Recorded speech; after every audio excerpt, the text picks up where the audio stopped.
Prelims निकालने की probability आपकी बढ़ जाएगी। जैसे बाबर मुगल वंश का असली संस्थापक था, 1526 से 1530 भारत में राज करता है। इसका मूल नाम था ज़हीरुद्दीन मोहम्मद। क्या था? ज़हीरुद्दीन मोहम्मद। अब ये उपाधि लेता है बादशाह और कलंदर की उपाधि धारण करता है। इसका उपनाम होता है हिजरत फिरदौसी मकानी। क्या होता है? हजरत फिरदौसी मकानी। इसकी जो माता होती हैं वो होती कुतलुग निगार खानाम। क्या होती? कुतलुग निगार खानाम। इसके पिता जो होते हैं वो होते हैं उमर शेख मिर्ज़ा। कौन होते हैं? इसके पिता उमर शेख मिर्ज़ा। बाबर की जो आत्मकथा है वो तुजूके बाबरी या बाबरनामा है। कौन सी है? तुजूके बाबरी या बाबरनामा। और बाबर के 4 पुत्र हैं। कौन कौन से? हुमायूं, कामरान, अश्करी और हिंदल। कौन कौन? हुमायूं, कामरान, अश्करी, हिंदल। राज्यभिषेक जो है बाबर का वो 12 वर्ष की आयु में 1494 में वो खुद ही को फरगना घोषित कर लेता। समझ रहे हो? यहाँ 12 वर्ष के लोग अभी ठीक से पैंट नहीं पहन पाते हैं और देखो 12 वर्ष में खुद को फरगना घोषित कर देता है। और 1530 में इसकी आगरा में मृत्यु होती है। पॉइंट याद रखना, कहाँ पे? आगरा में मृत्यु होती है। ठीक है। अब बाबर के ये कुछ प्रमुख अभियान और घटनाएं हैं। जैसे उसने 1526 में इब्राहिम लोदी को हराता है। ठीक। 1527 में खानवा में राणा सांगा को हराता है ना, खानवा का बैटल। 1528 में चंदेरी में राजपूतों को मदीनी राय को हराता है। और अपनी मृत्यु से पहले दिल्ली और आगरा में मुगल सल्तनत स्थापित कर देता है, जो कि 1857 तक चलेगी मुगल सल्तनत। समझ रहे हो? अब बाबर ने कौन कौन से युद्ध लड़े तो वो फिर से देख लेते हैं एक बार। देखिए, जैसे पानीपत का युद्ध अभी बताया 1526 में होता है, 21 अप्रैल। पानीपत है कहाँ? हरियाणा में है। बाबर और इब्राहिम लोदी के बीच में होती है। बाबर जीत जाता है। ठीक है। और इसी युद्ध में बाबर ने सबसे पहले तुलुगमा विधि तथा उस्मानी या रूमी विधि का प्रयोग किया था।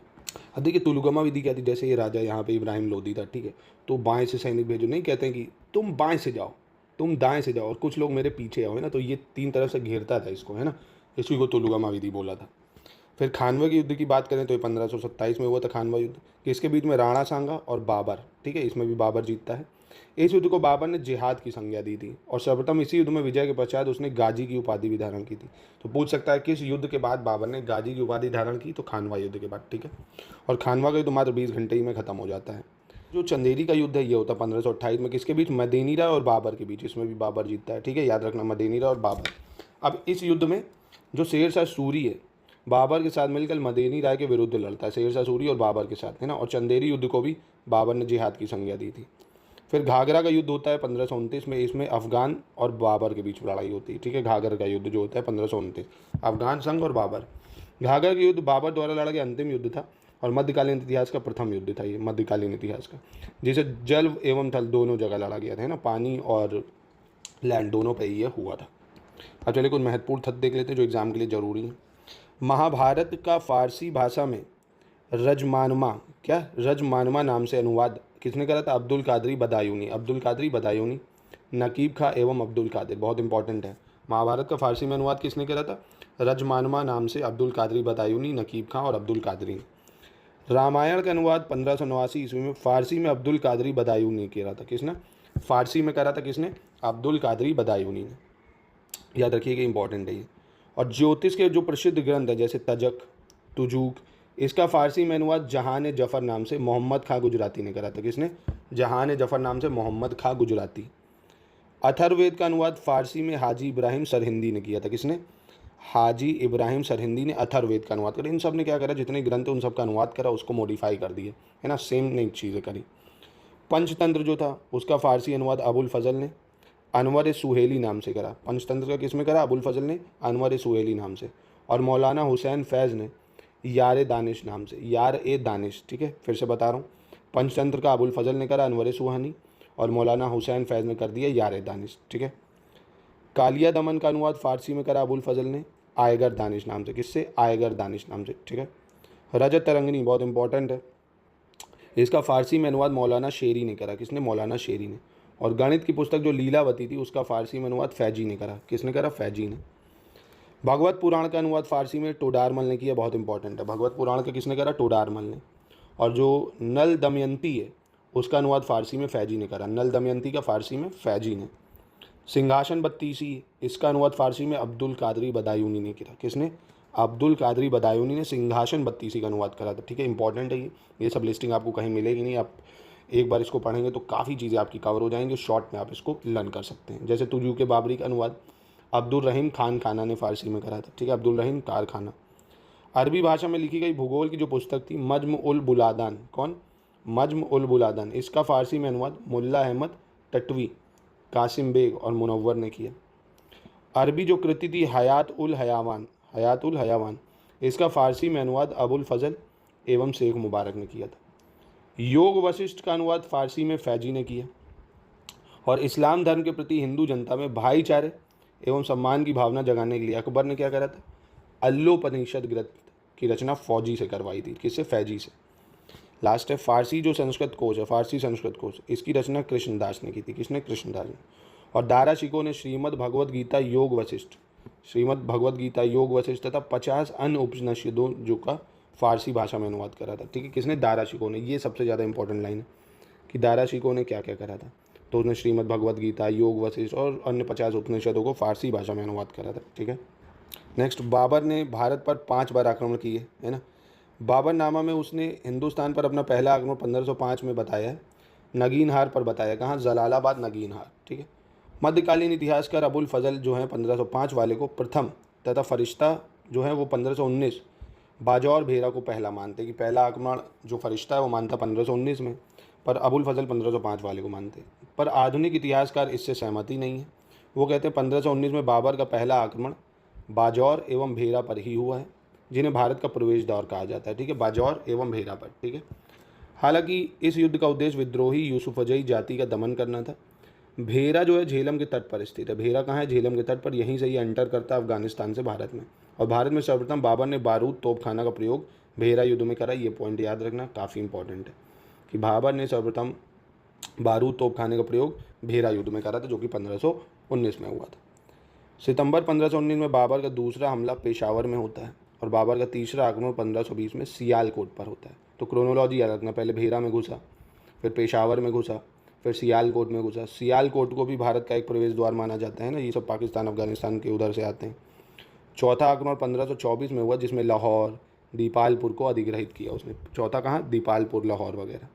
पांचवा आक्रमण इतिहास में पानीपत के प्रथम युद्ध का आता है। तो भारत में जो आक्रमण होता है पहला ना, अगर पूछेगा तो 1526 में पानीपत का होता है। नहीं तो इसकी क्रोनोलॉजी क्या रही आप देख सकते हो। पहले भेरा आया, ठीक है, उसके बाद इसने कहाँ, भेरा के बाद कहाँ आक्रमण करता है? ये पेशावर आता है, फिर तीसरा आक्रमण सियालकोट में करता है, फिर लाहौर में करता है, फिर जाके 1526 में पानीपत में युद्ध करता है। ठीक है, चलिए कुछ इंपॉर्टेंट तथ्य देख लेते हैं। बाबर की उदारता और अत्यधिक मात्रा में धन वितरित करने के कारण बाबर को कलंदर कहा जाता है। अब इसको कलंदर क्यों कहते हैं? दम मस्त कलंदर, सुनते हो ना, जो बहुत दान करता था। और 1526 में बाबर ने खुद को खाकान कहा और मंगोलों का यह लक़ब धारण किया। खुद को खाकान कहा, किसने? बाबर ने। ठीक है, और कलंदर कहा। बाबर ने सबसे पहले 1506-07 को काबुल में और 1526 को भारत में बादशाह की उपाधि धारण की। और बादशाह की उपाधि धारण करने से पूर्व बाबर की उपाधि मिर्जा थी। ठीक है, और 1527 ईस्वी में खानवा युद्ध के पश्चात पहला मुगल शासक बना जिसने गाजी की उपाधि धारण की। ठीक है, बादशाह और फिर गाजी की उपाधि इसने धारण की। बाबर जो था नक्शबंदी सिलसिले के उबैदुल्ला अहरार का शिष्य था। किसका? नक्शबंदी सिलसिले के उबैदुल्ला अहरार का। उबैदुल्ला अहरार तैमूरिया के संरक्षक पीर थे, जो पीर नहीं होते हैं, बाबा। इन्होंने बाबर के कई बार सपनों में दर्शन दिया था बाबर को इन्होंने। ये बाबर ने अपनी आत्मकथा में लिखा है। बाबर एशिया का प्रथम शासक था जिसने गोला बारूद का सर्वप्रथम प्रयोग किया, बाबर ने। और सर्वप्रथम पानीपत के युद्ध में तोपों का भी इसने प्रयोग किया, तभी इसको जीतने का भी एक मुख्य कारण माना जाता है। ठीक है, बाबर की आत्मकथा तुजूक बाबरी या बाबरनामा है, ये पता है आपको। अकबर ने अब्दुल रहीम खान खाना द्वारा, किसके द्वारा? अब्दुल रहीम खान खाना द्वारा बाबरनामा का फारसी में रूपांतरण करवाया था, ये याद रखना। ठीक है, और बाबर ने अपनी आत्मकथा में जिन 2 हिंदू राज्यों का उल्लेख किया उनमें से एक है विजयनगर और दूसरा है मेवाड़। ठीक है, बहुत पुराने ये गढ़ रहे हैं। बाबर द्वारा पद रचनाओं का संकलन दीवान में किया गया, जो तुर्की पद में श्रेष्ठ स्थान रखता है। ठीक है, और पद में उसने एक नवीन शैली में मुबाइन लिखा है, जो मुस्लिम कानून की पुस्तक है। ठीक है, बाबर की एक रचना है रिसाल ए उसज, क्या है? रिसाल ए उसज, जिसकी शैली नवीन मानी गई थी। ठीक है, और मुगल बादशाह बाबर के सेना नायक मीर बाकी ने अयोध्या में बाबरी मस्जिद का निर्माण किया था। ये सबसे इंपॉर्टेंट है। किसने बनवाया था भैया बाबरी मस्जिद का निर्माण? बादशाह जो बाबर था उसका सेना नायक मीर बाकी। ठीक है, इसको याद रखना। शैबानी खान ने 1501 में सरे पुल के युद्ध में बाबर को पराजित करके मध्य एशिया से खदेड़ दिया और इस युद्ध में उज्बेकों की युद्ध नीति तुलगमा पद्धति का प्रयोग शैबानी खान ने बाबर के विरुद्ध किया था। ठीक है, और 1504 में काबुल विजय के उपरांत बाबर ने अपने पूर्वजों द्वारा धारण कई उपाधि मिर्जा का त्याग करके नई उपाधि पादशाह धारण की। कौन सी? पादशाह। आलम खां इब्राहिम लोदी का चचा था। आलम खां कौन था? इब्राहिम लोदी का चचा। उसने दिल्ली के राज सिंहासन पर अपना अधिकार जताते हुए बाबर को भारत पर आक्रमण के लिए आमंत्रित करा था। ये याद रखना सबसे इंपॉर्टेंट है। क्या कि जो आलम खां था, इब्राहिम लोदी का खुद चाचा था, उसी ने बाबर को आक्रमण करने के लिए बुलाया। इतने देखो, हर जगह ट्रेटर्स होते थे ना, हर परिवार में पहले से चलता आया है, तो घर परिवार ही सबसे बड़ा दुश्मन होता है। और 1524 में बाबर के चौथी बार अभियान के दौरान दिल्ली के सुल्तान इब्राहिम लोदी और पंजाब के गवर्नर दौलत खां के मध्य खूब सारे संबंध कटु हो गए थे। सुल्तान इब्राहिम लोदी ने दौलत खां को राजधानी आने का आदेश दिया था। किसने? इब्राहिम लोदी ने, जिसका दौलत खां ने उल्लंघन किया। और दौलत खां ने अपने पुत्र दिलावर खां को बाबर के पास इस संदेश के साथ भेजा कि वह सुल्तान इब्राहिम लोदी को दिल्ली के सिंहासन से अपदस्थ कर उसके स्थान पर उसके चाचा आलम खां को पदस्थ करने में सहायता करे। अब देखो मैटर क्या हुआ था, जो जैसे इब्राहिम लोदी था और पंजाब का गवर्नर था दौलत खां, ठीक है। अब इनके बीच में क्या हुआ, आपस में इन लोग के बीच में टसल हुआ। अब इनके बीच में टसल हुआ, इसने कहा अच्छा मैं तो इसको हरा नहीं पाऊंगा, चलो एक काम करता हूँ। इसने क्या करा, इसने भेजा संदेश बाबर के पास। और दौलत खान ने अपना संदेश कैसे भेजा? दौलत खान ने अपने बेटे को भेजा दिलावर खां को बाबर के पास कि आओ भैया, इब्राहिम लोदी को दिल्ली के सिंहासन से हटाते हैं, मेरी मदद करिए, और उनके चाचा जो हैं आलम खां है ना, उनको बैठाइए। ठीक है, तो ये टसल चला और फिर बाद में ना इनको मिला, ना इनको मिला, ना इनको मिला। बाबर ने कहा चलो भाई हम खुद शासन करेंगे, निकलो यहाँ से। सबको लात मारी और खुद ही बन गया राजा, है ना। तो मुगल एम्पायर ही बना दिया उसने। तो यही होता है जब आप कहते हैं ना दो बिल्लियों के बीच तीसरा फिर बंदर फ़ायदा उठाता है। यही होता है जब आपस में दो घरों में लड़ाई होती है तो तीसरा उसका मजा लेता ही है। इसलिए कोशिश करो आपस की टसल आपस में ही निपटा लो। वही तो कहते हैं ना, इतिहास से हमने क्या सीखा? तो इतिहास से हमने कुछ नहीं सीखा। समझ लो, इतिहास होता है सीखने के लिए, और इतिहास से सीखो। अब बाबर के जो चार पुत्र थे, हुमायूं वो दिल्ली और आगरा देख रहा था, कामरान काबुल कंधार सिंध पंजाब, अस्करी संभल की जागीर, और हिंदल अलवर का क्षेत्र। तो नहीं कुछ याद रख सकते हो, ये जरूर याद रखना, बाबर के चार बेटे थे, हुमायूं, कामरान, अस्करी, हिंदल। ठीक है, ये पूछ सकता है मैचिंग में आपसे। चलिए अंतिम टॉपिक बाबर की सैन्य विजय देख लेते हैं, फिर ये खत्म हो जाएगा।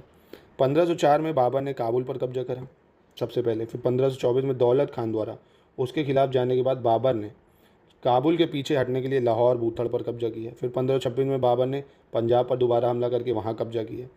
1526 को पानीपत में इब्राहिम लोदी को हटा के दिल्ली पे कब्जा कर लिया।